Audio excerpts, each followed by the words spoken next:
स्कंद 2 अध्याय 7, जिसका शीर्षक है विशिष्ट कारणों के लिए निर्दिष्ट अवतार। तो इसका हमने आज 10 नंबर श्लोक को पाठ करेंगे। कोई मेरे पीछे बोलेंगे तो अच्छा हो।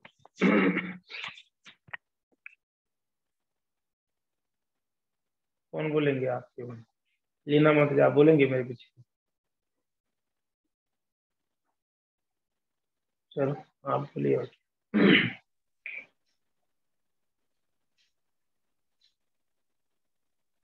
नाभेरसा वृषभा स्वसुदेवी सूनु नाभेरसवृषभा असा सुदेवी सुनुर हे वै चरार समुद्र जड़ योग चर्जाम यो वे चचरा समादृत जड़ा योगचर्यम् चर्याम् यत पारमं सस्य वृष यः पदमामनन्ति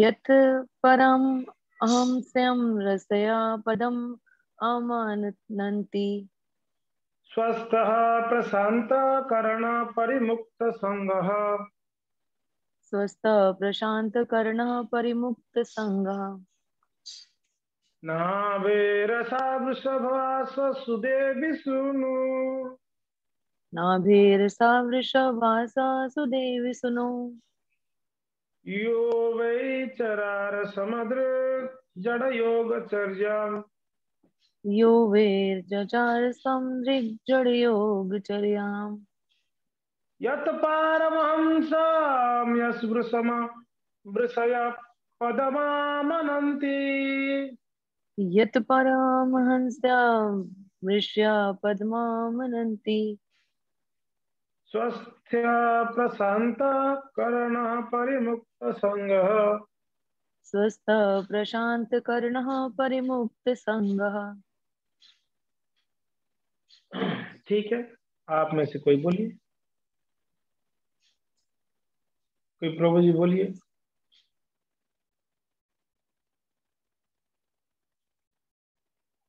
बोलेंगे श्री राम ने मैं प्रभु बोलो।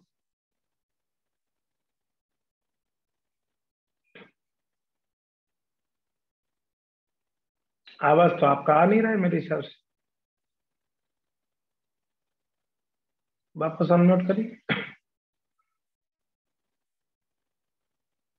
डिस्कनेक्ट करके वापस कनेक्ट करिए, आपका आवाज नहीं आ रहा। तब तक और कोई बोलना चाहेंगे? कोई माता है? तो प्रभु जी ठीक है, चलिए कोई दिक्कत नहीं, हम शब्दार्थ ले लेते हैं। शब्दार्थ इस प्रकार से हैं। नाभे, महाराज नाभि के द्वारा, असौ भगवान और ऋषभ, ऋषभ आस ने हुआ, सुदेवी, सुदेवी का सुनो पुत्र, यह यानी जिसने, वही निश्चय ही, और चचार संपन्न किया, समदृक समदर्शी जड़ भौतिक योगचर्याम जो योग अभ्यास, यथ जो, पारमहंसम यानी सिद्धि की परम अवस्था, ऋषभ ऋषय ऋषिगण, पदम पद, आमनंती स्वीकार करते हैं, स्वस्थ अपने में स्थित, प्रशांत स्थिर, कर्ण इंद्रियां, परिमुक्त पूर्णतया मुक्त, संग भौतिक कलमश। अनुवाद एवं तात्पर्य कृष्ण कृपा श्रीमूर्ति अभय चरणारविंद भक्ति वेदांत स्वामी शिल प्रभुपाद जी के द्वारा। शिल प्रभुपाद की जय। अनुवाद इस प्रकार से है। राजा नाभि की पत्नी सुदेवी के पुत्र के रूप में भगवान प्रकट हुए और ऋषभ देव कहलाए। अपने मन को समदर्शी बनाने के लिए उन्होंने जड़ योग साधना की। इस अवस्था को मुक्ति का सर्वोच्च सिद्धि प्रद भी माना जाता है। जिसमें मनुष्य अपने में ही स्थिर रहकर पूर्ण रूप से संतुष्ट रहता है। तात्पर्य, आत्म साक्षात्कार के लिए जितनी प्रकार की योग साधनाएं की जाती हैं, उनमें जड़ योग को भी विशेषज्ञों द्वारा मान्यता प्राप्त है। इस जड़ योग में पत्थर के समान मुख बनकर किसी प्रकार के भौतिक फल के अप्रभावित रहने का प्रयास करना पड़ता है। जिस प्रकार पत्थर सभी प्रकार से बाह्य घात प्रतिघात के प्रति उदासीन रहता है, उसी प्रकार जड़ योग की साधना करने वाला भौतिक देह को स्वेच्छा से पहुंचाने जाने वाले समस्त कष्टों को सहन करता है। ऐसे योगी बाल नहीं बनाते और अपने सिर के बालों को किसी मशीन साधन की सहायता लिए बिना हाथ से उखाड़कर अपने आप को पीड़ा पहुंचाते हैं। जो स्वेच्छा से अपने आप को कष्ट पहुंचाने की बहुत सी विधियां में से एक है, किंतु ऐसे जड़ योग का असली उद्देश्य समस्त भौतिक मोह से छुटकारा पाना और पूर्ण रूप से अपने में स्थित होना है। अपने जीवन की अंतिम अवस्था में महाराज ऋषभ देव मुख पागल पुरुष की भांति विचरण कर रहे थे और उन पर किसी भी शारीरिक दुर्व्यवहार का कोई प्रभाव नहीं पड़ता था।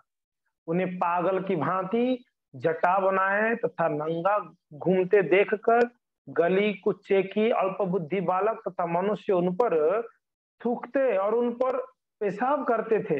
वे अपनी ही विष्ठा पर लेटे रहते थे और हटते नहीं थे, किंतु उनका मल सुगंधित पुष्पों की भांति दूर दूर तक सुगंधित फैलाता था और साधु पुरुष उन्हें परमहंस अर्थात तो मानव सिद्धि की सर्वोच्च अवस्था में मानते थे। जो अपने मल को सुगंधित ना बना सके, उसे सम्राट ऋषभ देव की नकल नहीं करनी चाहिए।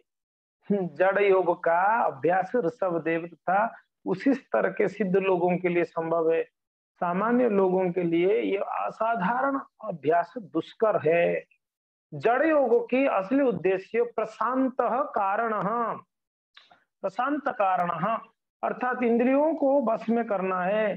जैसा कि इस श्लोक में कहा गया है, योग की समूची प्रक्रिया, चाहे इसे जो भी नाम दे, असंयमित इंद्रियों को बस में करने तथा आत्म साक्षात्कार के लिए तैयारी करने के लिए होती है।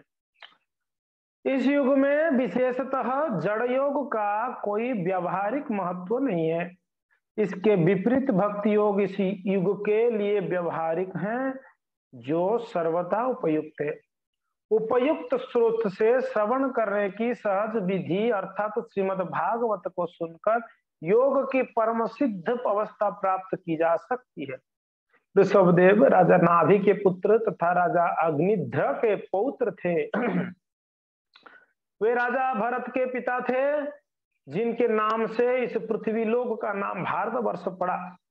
ऋषभदेव की माता का नाम मेरु देवी भी था, जिसे यहाँ पर सुदेवी कहा गया है।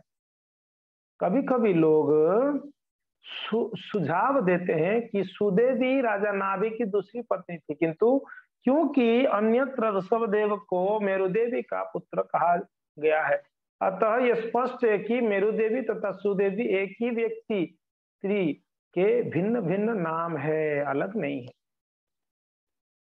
समझ में आ रहा है? हरे कृष्णा।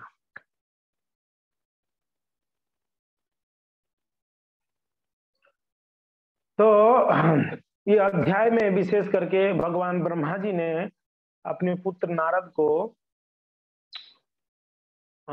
ये बतला रहे हैं कि भगवान ने विभिन्न रूपों में प्रकट होते हैं, अनेक अवतार लेते हैं और मुख्य 24 अवतारों को वर्णन किए।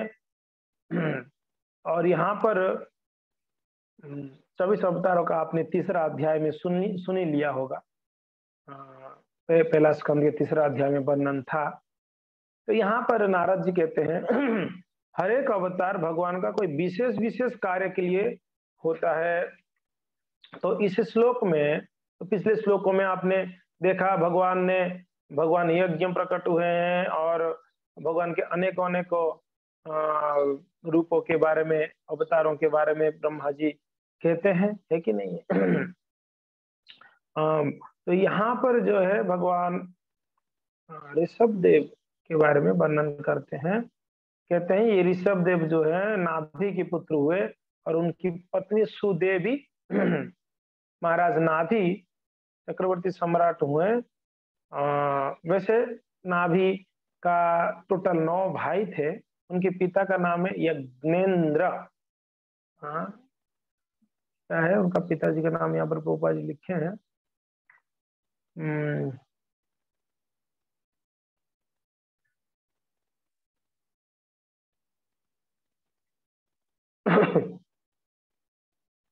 अग्नि अग्निग्रह, अग्निग्रह। तो ये ऋषभ देव महाराज जी के पिता हुए, यानी नाभि के पिता। तो अग्निग्रह के 9 पुत्र हुए और 9 पुत्र में 9 पुत्र को उन्होंने 9 जो क्या कहते हैं द्वीप, नवद्वीप,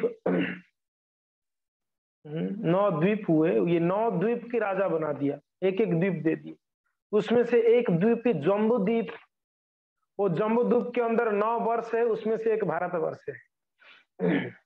हम जो भारतवर्ष में है, ये जो पृथ्वी को ही भारतवर्ष कहते हैं। अभी भरत महाराज जी के नाम से भारतवर्ष पड़ा, प्रभुपाद जी ने ये तात्पर्य में भी लिखे हैं। तो ये 9 द्वीप हैं भक्तों, अलग अलग जगह में। और ये जो अग्निग्रह के 9 पुत्र हुए, वो 9 पुत्र को 9 द्वीप के राजा बना दिए, है कि नहीं? और इस प्रकार से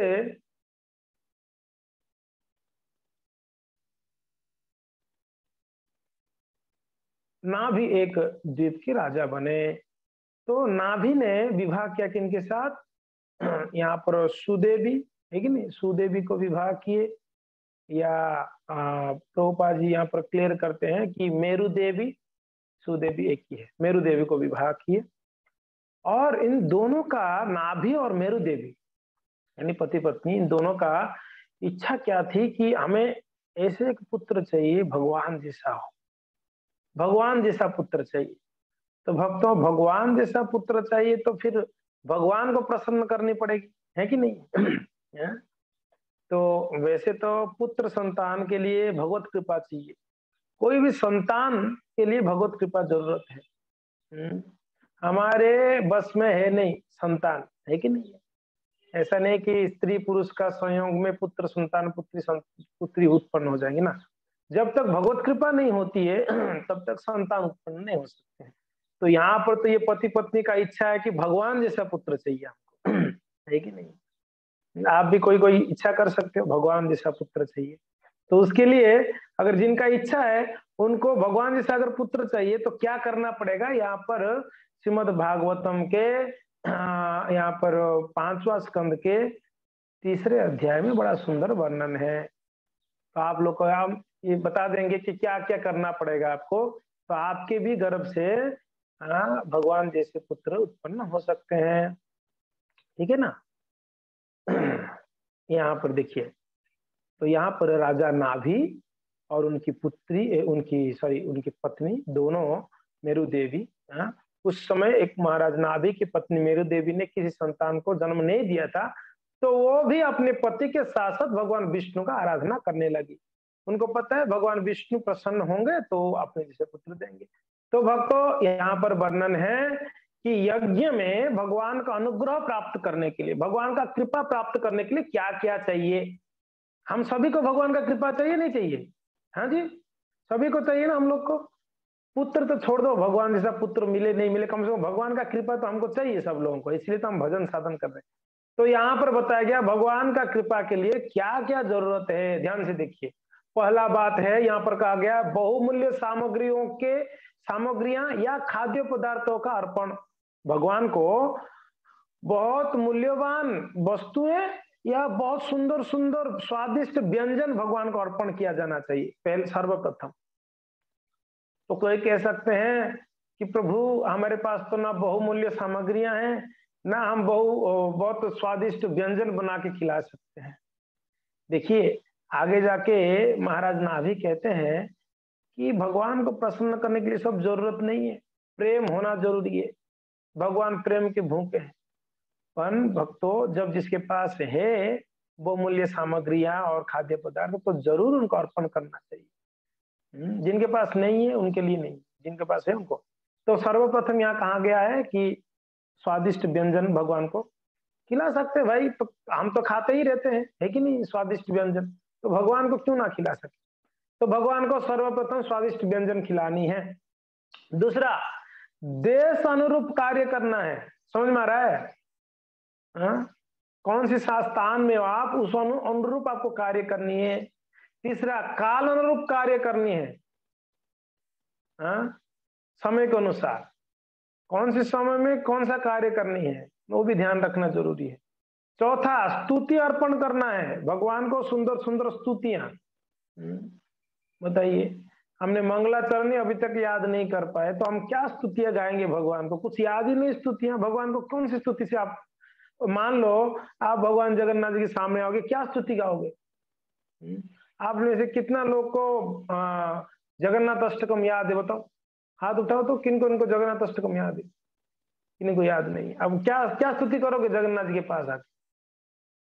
भगवान के पास जाओगे क्या स्तुति करोगे? कुछ तो आना चाहिए स्तुति करने के लिए।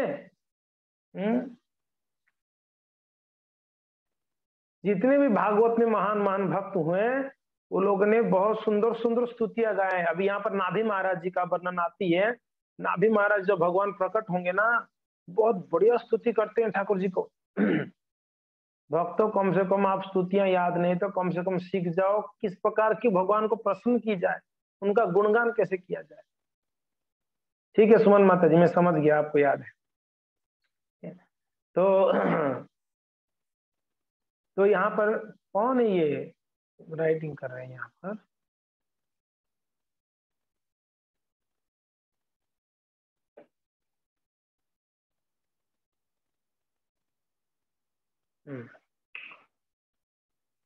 ठीक है, तो भगवान को स्तुतियां अर्पण करनी है जी मंत्रों के द्वारा।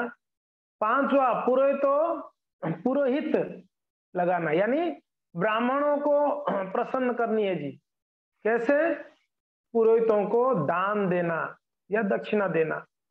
जो वैष्णव है, ब्राह्मण है, उन लोगों को दान देना है। सातवां विधि बताते हैं, विधि नियमों का पालन करना है। कुछ रूल्स रेगुलेशन होते हैं, उसको पालन करना है। जैसे हम भक्तों के लिए रूल्स रेगुलेशन है कि नहीं है? सुबह जगना, नाम जपना, ठाकुर जी को भोग लगाना, भागवत पढ़ना, ऐसे रूल्स है। 4 नियमों को पालन करना, ये रूल्स होते हैं, है कि नहीं है? तो ये यहाँ पर तो 7 विधि बताई गई है। तो ये 7 विधि हम सब पालन करते हैं कि नहीं करते हैं? भगवान को भोजन अर्पण करते हैं और देश अनुरूप कार्य करना, यानी हम कौन सी जगह में हैं उस जगह के अनुसार कार्य करनी है। काल अनुरूप, समय के अनुसार, सत्वगुण में सत्वगुणी कार्य, रजोगुण तमोगुण के समय पर किस प्रकार के भगवान का भजन कर पाए प्रयास करना, स्तुति अर्पण करना, ब्राह्मणों को भक्तों को उस सेवा मीन्स सेवा करना, उनको प्रसन्न करना, है कि नहीं? तो इस प्रकार से राजा नाभि और माता सुदेवी यानी उनकी पत्नी, दोनों ने भगवान को जब प्रार्थनाएं किए, उनको तपस्या किए, और तब क्या हुआ पता है? भगवान ने, ये देखिए यहाँ पर बताया गया, किंतु सुदेवी सदैव ही इन सामग्रियों से क्लियर कर दिया गया, भगवान को प्राप्त नहीं किया जा सकता है। सिर्फ इतना से भगवान को प्राप्त नहीं कर सकते हो, तो भी इस पर अपने भक्त पर वत्सल रहते हैं। अतः जब भक्त महाराज नाभि ने शुद्ध मन से अत्यंत श्रद्धा तथा भक्ति सहित प्रवर्ग यज्ञ करते हुए ईश्वर की आराधना और प्रार्थना की। समझ में आ रहे हैं क्या किया नाभि ने? उनका शुद्ध मन, यानी हमारा मन शुद्ध होना जरूरी है। मन शुद्ध होने के लिए विधि क्या है भक्तों? भगवान का नामों को उच्चारण करने से हमारा मन शुद्ध होता है। तो राजा नाभि का मन शुद्ध था, शुद्ध मन से और श्रद्धा से, भगवान के प्रति पूर्ण श्रद्धा थी उनका, और भक्ति सहित, तीसरा क्या बोल रहे हैं? पूर्ण भक्ति था भगवान के प्रति उनका, भक्ति सहित यज्ञ करे, पवर्ग यज्ञ करे, तो तब भगवान क्या हुए, भक्त वत्सल भगवान ने कृपावश भगवान नाभि, राजा नाभि के समक्ष अपने दुर्जय तथा चतुर्भुज आकर्षक रूप से प्रकट हो गए। बोलो भगवान चतुर्भुजधारी विष्णु की जय। तो भगवान का प्राकट्य हुआ नाभि के सामने। इस प्रकार से भगवान ने अपने भक्त की मनोकामना पूर्ण करने के लिए अपने भक्त के समक्ष अपना मनोहर रूप प्रकट करते हैं। ये रूप भक्तों को मन तथा नेत्रों को प्रमोदित करने वाला है। भगवान भक्तों को दर्शन किसके लिए देते हैं, उनको मन को मोहने के लिए, उनकी नेत्रों को शुद्ध करने के लिए या आनंद प्रदान करने के लिए। तो इस प्रकार से जब भगवान प्रकट हुए तो भगवान के सामने नाभि, महाराज नाभि ने बड़ा सुंदर सुंदर प्रार्थनाएं की है। तो यहाँ पर बताया गया भगवान का रूप कैसा था, बड़ा सुंदर सुंदर रूप बताते हैं, भगवान क्या धारण किए थे, बहुत सुंदर। तो उसके बाद नाभि ने प्रार्थना करते हैं, ठीक है। तो द्विजगण इस प्रकार ईश्वर की स्तुति किए। नाभि के साथ साथ जो ब्राह्मण लोग थे ना, वो लोग भगवान को यहाँ पर प्रार्थना किए। तो भक्तों, प्रार्थना के द्वारा जो भगवान सुन रहे थे, खड़े होकर प्रार्थना कर रहे थे, नाभि महाराज भी और ब्राह्मण लोग भी, तो भगवान बहुत प्रसन्न हुए प्रार्थना सुनकर। प्रार्थना में हमने एक बार बताए थे, प्रार्थना में क्या करना है, भगवान को प्रार्थना क्या करना है। सर्वप्रथम भगवान कितनी महान है, भगवान कितनी महान है, कितनी दयालु है, कितनी कृपालु है, ये भगवान को बोलना है। आप किसी को खुश करना चाहते हो, क्या करना पड़ता है, उनको खूब प्रशंसा करते हो, नहीं करते हो जी, हैं? तो वैसे ही भगवान को प्रसन्न करने तो भगवान को खूब गुणगान करनी है।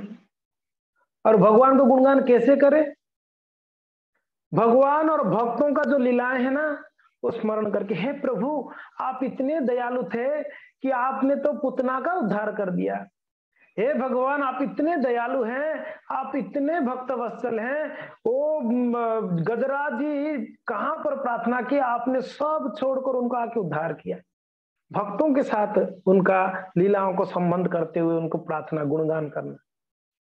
और सिर्फ भगवान को गुणगान करने से जितना प्रसन्न होते हैं, उससे कई गुना ज्यादा भगवान प्रसन्न होते हैं जब उनके भक्तों के साथ उनकी लीलाओं को स्मरण कराओगे, बोलोगे। आपने प्रहलाद महाराज जी के ऊपर कृपा किया, आपने ध्रुव महाराज के ऊपर कृपा किया, आपने अम्बरीश महाराज जी के पीछे तो आपने सुदर्शन को ही भेज के रखे थे, उनको आपने रक्षा किए। जितने भक्त हुए सबको स्मरण करा। कुंती महारानी की कितने कष्टों को आपने मिटाए, पांडवों के साथ हमेशा रहे आप। तो जब हम भक्तों के साथ भगवान को संबंध जोड़ते हुए जब हम उनको गुणगान करेंगे, भगवान को बहुत प्रसन्नता मिलती है, बहुत प्रसन्नता मिलती है। तो जब भगवान के सामने आप जाते हैं या भगवान को प्रार्थना करना चाहेंगे, तो इस प्रकार से भगवान का गुणगान करना चाहिए। तो सर्वप्रथम हमने बताया भगवान का खूब गुणगान किया जाना चाहिए। कितना समय करें, जितना समय आपके पास है उतना समय करो। हम लोग को तो भगवान के सामने आके ऐसे ऐसे ऐसे ऐसे करके निकल जाते, हो गया हम लोग का प्रणाम। हम लोग का प्रणाम है ना, कोई कोई तो बाहर से प्रणाम करके निकल थोड़ा आओ, ठाकुर जी बैठे हुए आपके लिए, आके थोड़ा बैठो ठाकुर जी के सामने, बढ़िया से भगवान को प्रार्थना करो, दर्शन करो। भगवान का सुंदर रूप है, बड़े बड़े चका नयन है, उनके लिप्स कितने बड़े बड़े हैं, कितना सुंदर नाक है जगन्नाथ जी का, है कि नहीं है। उनके हाथ में शंख चक्र गदा पद्म है, आप देखिए जगन्नाथ जी के हाथ में कितने सुंदर रूप है। ये रूप को देख के जगन्नाथ जी के रूप में कोई भी अट्रैक्ट हो जाता है। हम भक्त जरूर होना चाहिए, है कि नहीं।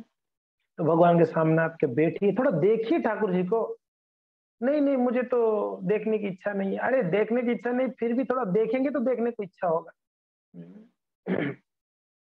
तो बड़े यहाँ से दर्शन करें ठाकुर जी को, और दर्शन करके ठाकुर जी को गुणगान करें।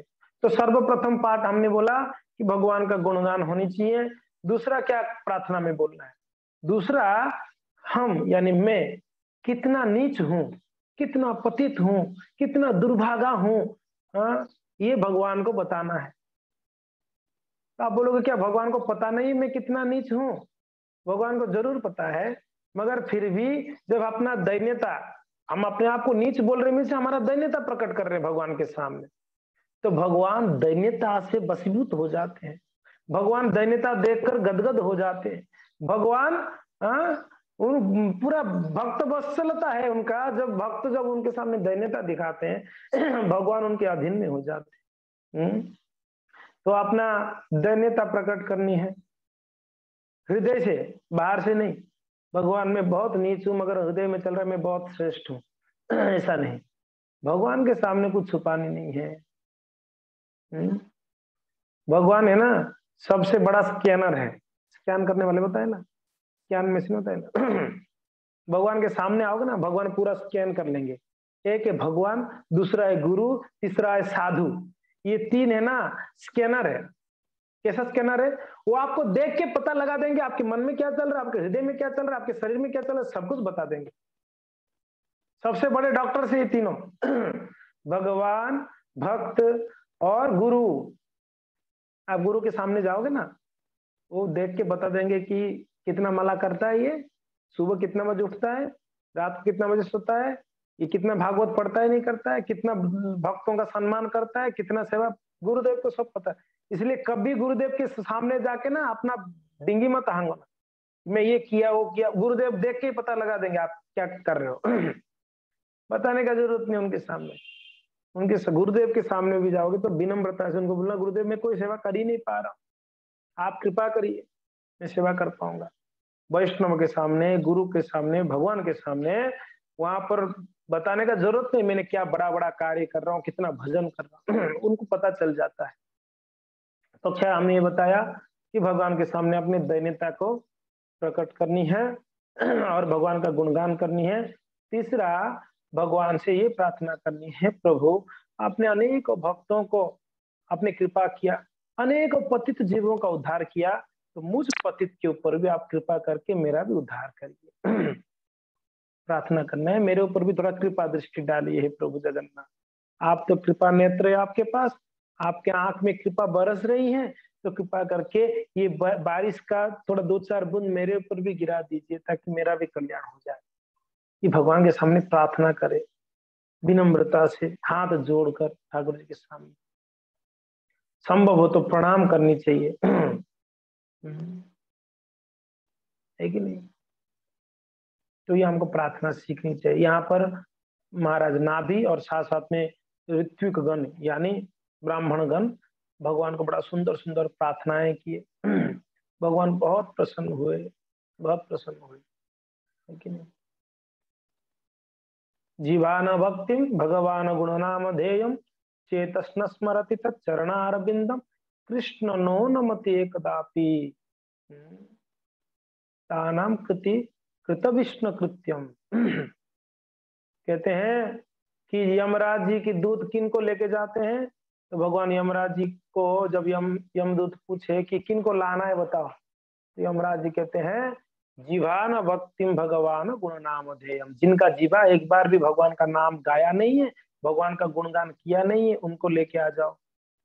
एकदापि, एक बार भी जो भगवान का नाम नहीं लिया दूसरा जीवान भक्तिम भगवान गुण नाम देव चेतस न स्मरति तत्चरणार बिंदम एकदापि, एकदापि ध्यान में रखिएगा, जिसकी चित्त जिसकी मन एक बार भी भगवान का स्मरण नहीं किया है, जो एक बार भी नाम उच्चारण नहीं किया है, जो एक बार भी भगवान का स्मरण नहीं किया है।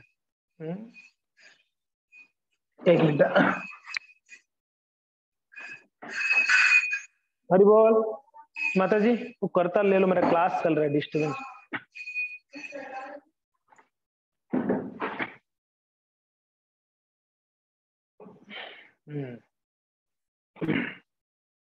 क्या बोल रहा था?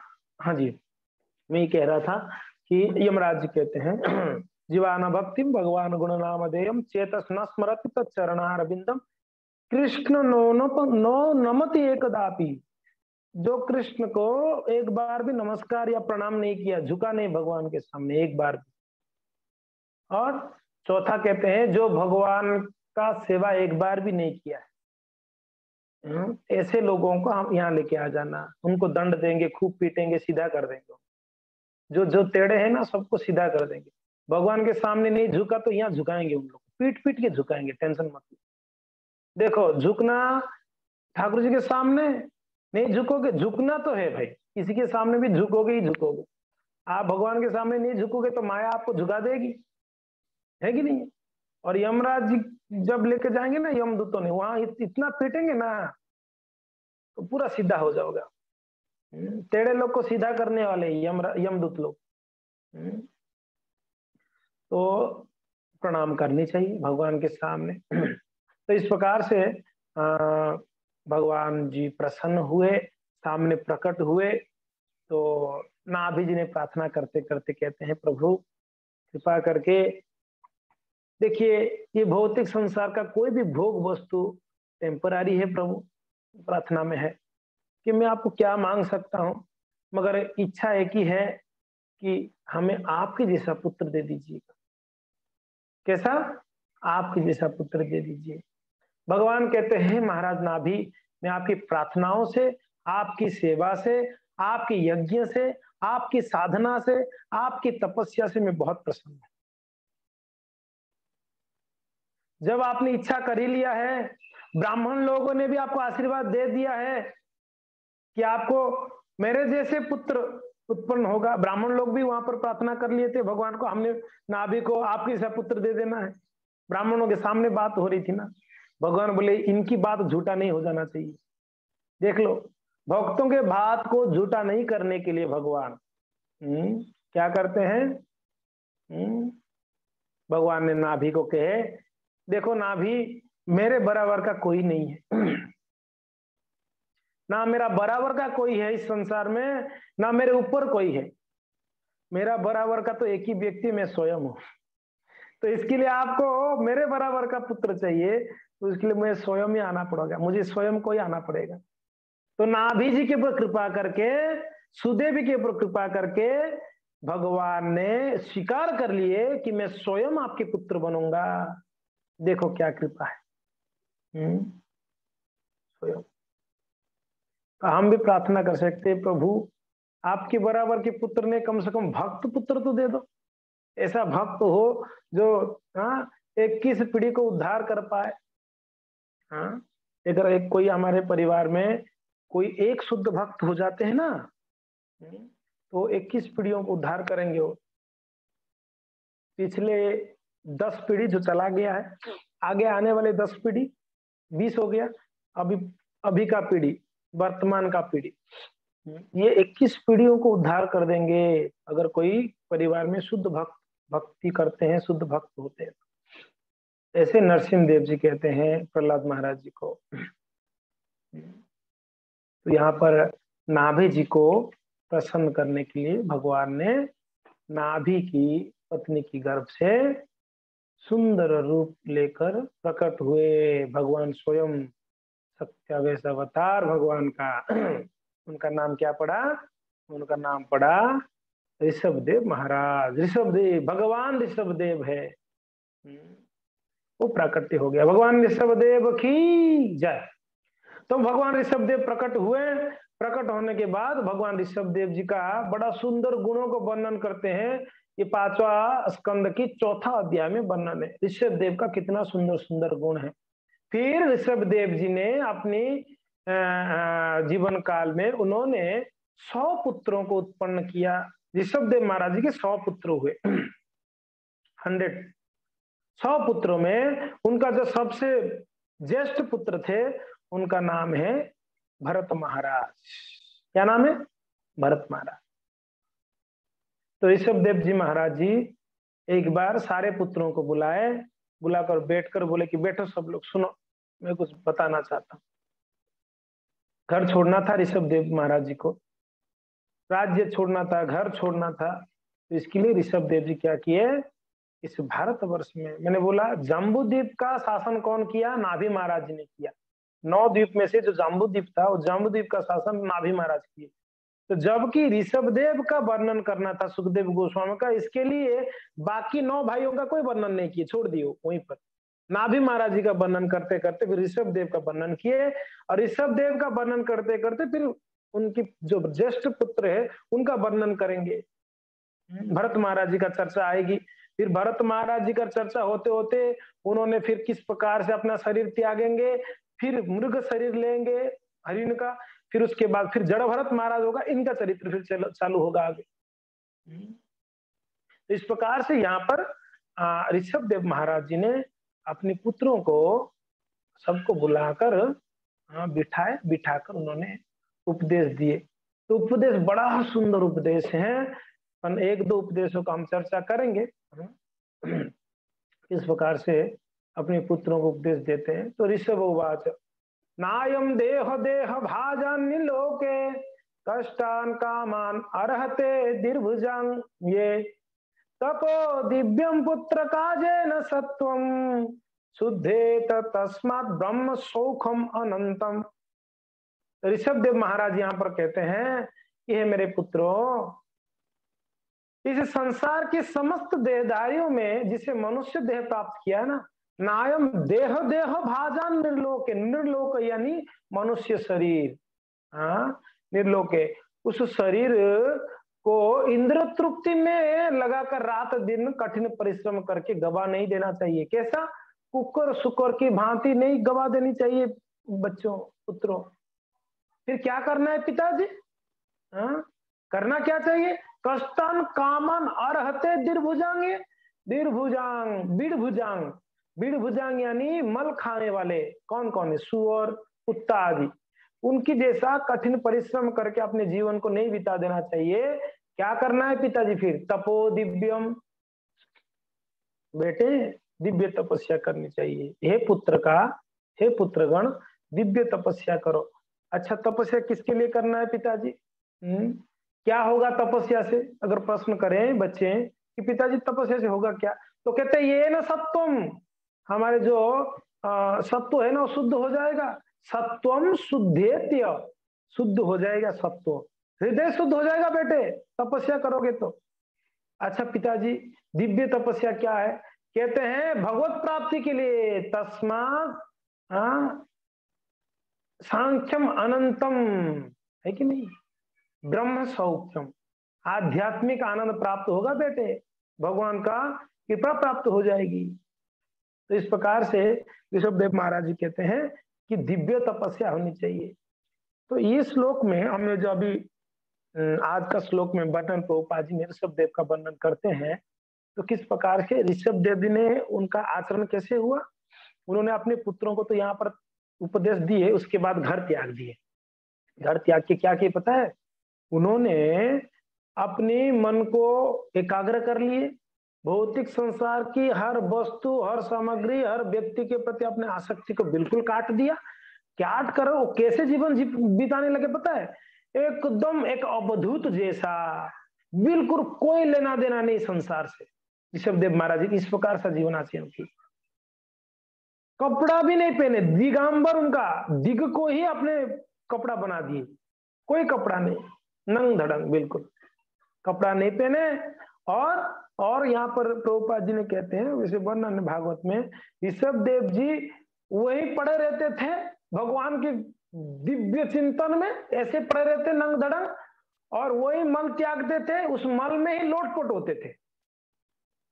कोई अगर व्यक्ति ये सुनेगा ना साधारण भक्त के अलावा, बोले कि ये कैसा भगवान है यार, इस प्रकार का आचरण, भगवान ऐसा आचरण करते कि अपनी मल में ही लोटपोट होना।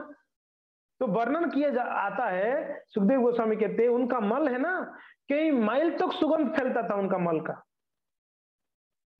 मल नल माने दुर्गंध होता है, मगर भगवान का मल सुगंधित है, कई माइल माइल तक ना सुगंध फैलता था। लोग सोचते इतना सुगंध कहां से आ रहा है, वो ऋषभदेव महाराज जी का मल था, इतना अद्भुत रूप था, इसके लिए पड़े रहते थे। और लोग उनको, बच्चे, सामान्य बच्चे, साधारण बच्चे उनको पागल मानते थे, ये एक नंबर का पागल है। उनके ऊपर कोई पत्थर फेंकता था, कोई थूक देता था, ऐसे पड़े रहते थे ना, कोई थूक के चले, छी थूक देता था। यहाँ तक कि वर्णन है कि कोई तो उनके ऊपर पेशाब करके चले जाते थे। कितना बड़ा अपराध करते थे देखो, ऋषभदेव भगवान के ऊपर पेशाब कर देते कोई। हम नहीं समझ पाते भक्तों का आचरण को, भक्तों का कहते हैं ना वैष्णवेरो क्रिया मुद्रा। हम वैष्णवों का ही क्रिया मुद्रा को समझ नहीं पाते हैं भक्तों, हम भगवान का क्रिया मुद्रा कैसे समझ पाएंगे। भगवान कहते हैं जन्म कर्म च में दिव्यम एवं योवेति तत्वतः त्वक्ता देहम पुनर्जन्म नैति मामेति अर्जुन। हे अर्जुन, मेरा जो जन्म और मेरा कर्म है ना, ये दिव्य दोनों है। तो ऋषभदेव महाराज जी का यहाँ पर जो कर्म है ना भक्तों, ये साधारण नहीं है, दिव्य कर्म है। हम नहीं समझ पाएंगे, ये हमारे बस की बात नहीं है। फिर प्रभुपाद जी ने वर्णन किए हैं तात्पर्य में कि कोई भी ऋषभदेव महाराज जी को नकल करना चाहे तो सर्वप्रथम अपनी मल को ऋषभदेव महाराज जी की मल जैसा सुगंधित करना पड़ेगा, उसके बाद वो ऋषभदेव महाराज को नकल कर सकता है। प्रभुपाद जी ने तात्पर्य में बोले इस लाइन को, बोले कोई ऋषभदेव को नकल करना चाहता है, नंग धड़ंग रहना चाहता है, अपने बालों को नोच नोच के निकालना चाहता है, हाँ अगर बिना चप्पल का रहना चाहता है, कपड़ा भी नहीं पहनना है, हाँ अगर ऐसा कोई करना चाहता है तो कर सकता है व्यक्ति, अगर उसका मल सुगंधित हो तो वो कर सकता है। तो नकल नहीं करना, भगवान को नकल ना करे भक्तों। हम लोग को बुद्धिमान बनना पड़ेगा, मूर्ख नहीं। बुद्धिमान व्यक्ति शास्त्र को देखते हैं, जैसे यहाँ पर हम बताया समय स्थान के अनुसार, काल के अनुसार कार्य करनी है। तो अभी हम लोग कौन सी स्थान में है? भारतवर्ष में है। दूसरा, हम लोग कौन सी काल में है? कलयुग में है। एक तो भारतवर्ष में है, दूसरा है कलयुग में है, कलयुगी जीव है। तो हमको देखना पड़ेगा कलयुग के लिए, भारतवर्ष के लिए विधि क्या है भगवत प्राप्ति के लिए। ये दोनों को ध्यान रखिएगा, ये दोनों को ध्यान रखते हुए ढूंढिए शास्त्रों को। कलयुग के लिए भारतवर्ष में जो जन्म लिया है, भारतवर्ष यानी पूरा पृथ्वी भक्तों, ध्यान रखना। अभी तो भारतवर्ष को एक मैप के आकार बना दिया, छोटा नहीं, पूरा पृथ्वी भारत था। भरत महाराज जी चक्रवर्ती सम्राट थे, पूरा पृथ्वी का एक अकेला शासन करता थे, तो पूरा पृथ्वी को भारत कहा जाता है। तो हम भारतवर्ष में हैं, और भारतवर्ष के लोगों के लिए भगवत प्राप्ति के लिए विधि क्या बताया गया है, और कलयुग के लिए क्या विधि है। सत्ययुग द्वापर त्रेता में क्या था छोड़ दो, कलयुग के लिए। तो इसके लिए जब शास्त्र पलटते हैं हम लोग, संतों के मुख से सुना है कि बता दिया गया कल और देश निधे राजन, कि अरे भक्तों कलयुग में बहुत दोष हैं। अच्छा, क्या करनी है इस दोष के अंदर? इस दोष से मुक्त होना है तो क्या करना पड़ेगा? अस्ति एक महान गुण, एक ही महान गुण बता दिया गया कलयुग में। क्या है वो? कीर्तना देव कृष्ण से, भगवान कृष्ण का नाम कीर्तन करनी है, जप करनी है, कीर्तन करनी है। कली काले नाम रूपे कृष्ण अवतार, भगवान ने कलयुग में नाम के रूप में प्रकट हो गए।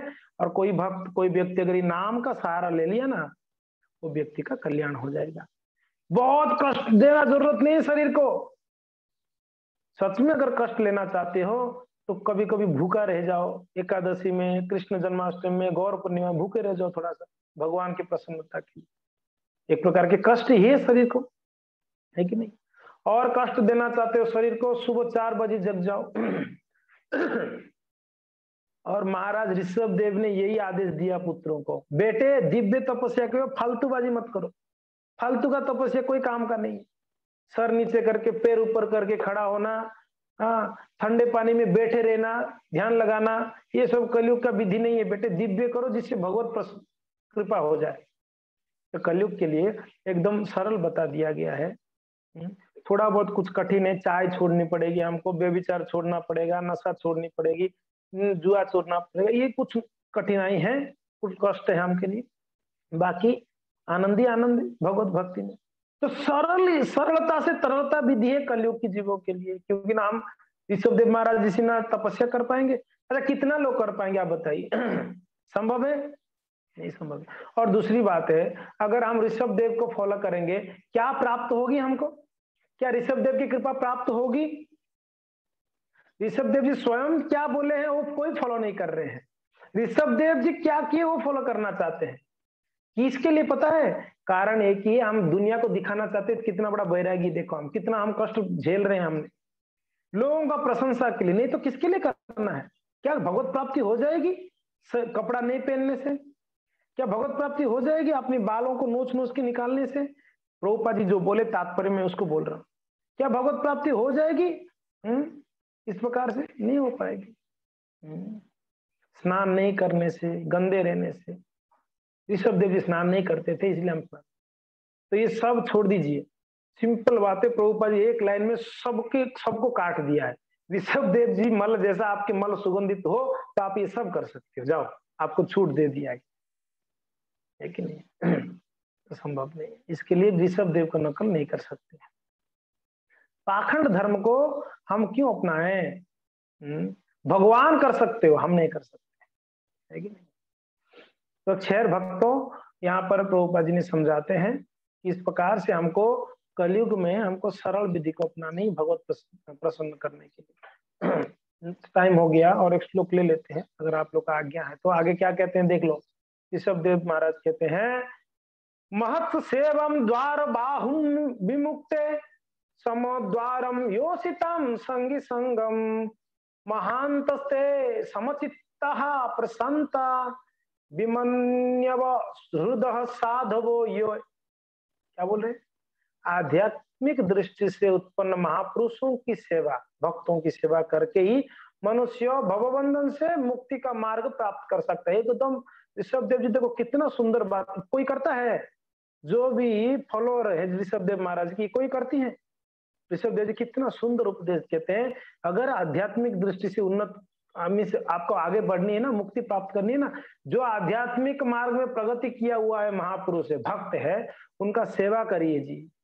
अरे पुत्रों, भक्तों का सेवा करिए, आप लोग का कल्याण हो जाएगा। और ये महापुरुष निर्विशेषवादी तथा भक्त होते हैं, ये लोग परम भक्त होते हैं भगवान की। ईश्वर से तदातर होने अथवा भगवान का संग प्राप्त करने के इच्छुक प्रत्येक मनुष्य को महात्माओं की सेवा करनी चाहिए। जो भी भगवान की कृपा प्राप्त करना चाहते हैं उन्हें जो क्या करना चाहिए? महात्माओं की सेवा करनी चाहिए। ऐसे कर्मों में रुचि ना रखने वाले लोग, जो भक्तों का सेवा में रुचि नहीं है जिनका, वो क्या करते हैं? स्त्री तथा मैथुन प्रेमी व्यक्तियों का संगति करते हैं। किनका संगति करते हैं कर्मी लोग? स्त्री संगियों का संग करते हैं, या स्त्री का संग करते हैं या स्त्री संगियों का संग करते हैं। और उन लोगों के लिए क्या है? खुला हुआ है। क्या खुला हुआ है? कौन सा द्वार खुला हुआ है पता है? कहते हैं नरक का द्वार खुला रहता है उन लोग के लिए। आप लोग का मुक्ति का द्वार खुलना है आपके लिए जीवन में, या नरक का द्वार खुलना है? अगर मुक्ति चाहिए, भगवान की भक्तों का सेवा करिए। नरक जाना है तो आप स्त्री और स्त्री संगियों का संग करिए, उनका सेवा करिए। महात्मा समभाव वाले होते हैं जी, वे एक जीवात्मा तथा दूसरे में कोई अंतर नहीं देखते हैं। पंडिता समदर्शिना, वे अत्यंत शांत होते हैं और भक्ति में पूर्णतया लीन रहते हैं। वे क्रोध रहित होते हैं और सभी के कल्याण के लिए कार्य करते हैं। वे कोई निग्ध आचरण नहीं करते हैं। ऐसे व्यक्ति महात्मा कहलाते हैं। हाँ, यहाँ पर देखिए, महात्मा महंत से समचित्ता प्रशांता, बड़े प्रशांत रहते हैं वो लोग, महात्मा लोग। इसके लिए महत सेवा बता दिया गया, महत सेवा करो, भगवान के भक्तों का सेवा करो। द्वारम, क्या कहते हैं? द्वार माहुर भी मुक्ते, मुक्ति का द्वार खुल जाएगा अगर महत सेवा करोगे तो। ये उपदेश कौन दे रहे हैं जी? ऋषभ देव महाराज उनके पुत्रों को दे रहे हैं। देखिए क्या दिव्य उपदेश दे रहे हैं ऋषभ देव महाराज। ये उपदेश को सुनकर उनकी 100 पुत्रों में से 9 परम विरक्त चूड़ामणि बन गए, नवयोगेंद्र हो गए। आपने भागवत का 11 स्कंद में नवयोगेंद्रों का चर्चा सुनोगे। महाराज निमि के साथ वार्तालाप होती है, नवयोगेंद्र उपदेश देते हैं महाराज निमि को। 11वां स्कंद में वर्णन है, बहुत सुंदर वर्णन, भव्य वर्णन है कि नवयोगेंद्र ब्राह्मण बन गए, कर्मकांडी ब्राह्मण हो गए, विरक्त। और ऋषभ देव महाराज जी का जो बड़ा पुत्र था, उन्होंने राजूति किए, राजा बने, है कि नहीं? और कितने हो गए? 9 और 1 10 हो गए। 10 के बाद फिर 90 रह गए ना। और बाकी लोग सब लोग क्या हो गए? कर्मकांड ब्राह्मण बन गए, कर्मकांडी ब्राह्मण। उसमें तो शायद कितना लोग मीन्स राजा भी बने, शासक भी बने, कुछ लोग 11 लोग, कुछ मुझे एग्जैक्ट याद नहीं आ रहा, कुछ लोग शासक भी बने, बाकी लोग सब कर्मकांड ब्राह्मण बने। तो इसमें ऋषभ देव महाराज जी जो है वो राजा बने, राजूति किए, और उन्होंने भी अपने पिताजी को फॉलो करते हुए एक समय पर क्या किया, उन्होंने अपने राज्य छोड़ दिया। कौन? भरत महाराज जी ने। तो आगे उनका वर्णन आप पढ़ सकते हैं। तो इस प्रकार से भक्तों आज के श्लोक में प्रभुपाद जी ने ये वर्णन, मीन्स इसमें वर्णन ये आता है कि ऋषभ देव महाराज जी ने, उन्होंने क्या शिक्षा देने के लिए, उन्होंने अपनी मन को समदर्शी बनाने के लिए शिक्षा दिए, योग साधना की, मन को समदर्शी। इसके लिए मन समदर्शी होना जरूरी है। मन समदर्शी होना जरूरी है। हम लोग का परेशानी क्या है, मन समदर्शी नहीं है। इसके लिए क्लियर बताया गया, अपने मन को समदर्शी बनाने के लिए उन्होंने योग साधना की है। हर परिस्थिति में समान, सुख दुख में, राग द्वेष सुख दुख, हर परिस्थिति, हमने संडे को भी चर्चा किए थे, महादेव जी का वर्णन जब हुआ, हर परिस्थिति में कैसे हमको समदर्शी रखना है, वो ऋषभ देव महाराज को प्रार्थना करनी है। तो महाराज ऋषभ देव महाराज का कृपा हो जाए, भगवान ऋषभ देव का, तो समदर्शी हो सकते हैं। शीतोष्ण सुख दुखदा आगमा पायन अनित्यस्ताम तितिक्ष भारत। जैसे शीत यानी ठंडी गर्मी आती है, वैसे ही सुख दुख आएगा हमारा जीवन में भक्तों। तो इसके लिए सुख दुख दोनों परिस्थिति में समभाव रहनी है हमको। स्त्री पुरुष है कि नहीं है, धन हो या ना धन हो, कोई भी परिस्थिति क्यों ना हो, गरीब हो अमीर हो, कोई भी स्थान क्यों ना हो, कोई भी काल क्यों ना है, कोई भी परिस्थिति क्यों ना है, भक्त को समदृष्टि रखनी है, तब जाके भगवत कृपा होगी। तो ऋषभ देव महाराज को प्रार्थनाएं करनी चाहिए, हे ऋषभ देव महाराज कृपया आप कृपा करें तो हमारा मन स्थिर हो, हम समदृष्टि होगा। योगाभ्यास किए, तो वो योगाभ्यास क्या है हमारे लिए, क्या योग है, कलयुग के लिए कौन सा योग बताया गया है, हरे कृष्णा कृष्ण कृष्ण हरे हरे, हरे राम राम राम हरे हरे। ये योगाभ्यास है हमारे लिए, इसको बैठकर बढ़िया से जप करनी है हमको 16 कला।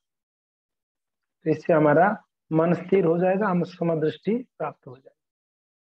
हरे कृष्णा, श्रील प्रभुपाद की जय, गौरव भक्त वृंद की जय। आप ऋषभ देव महाराज जी का विस्तृत वर्णन 5वां स्कंद के दूसरा तीसरा चौथा 5वां ये 4 अध्याय पढ़ लीजिएगा, बहुत सुंदर वर्णन है। हमने तो 4 अध्याय को थोड़े समय में बताना चाहे, तो जितना हो सके हमने बताया।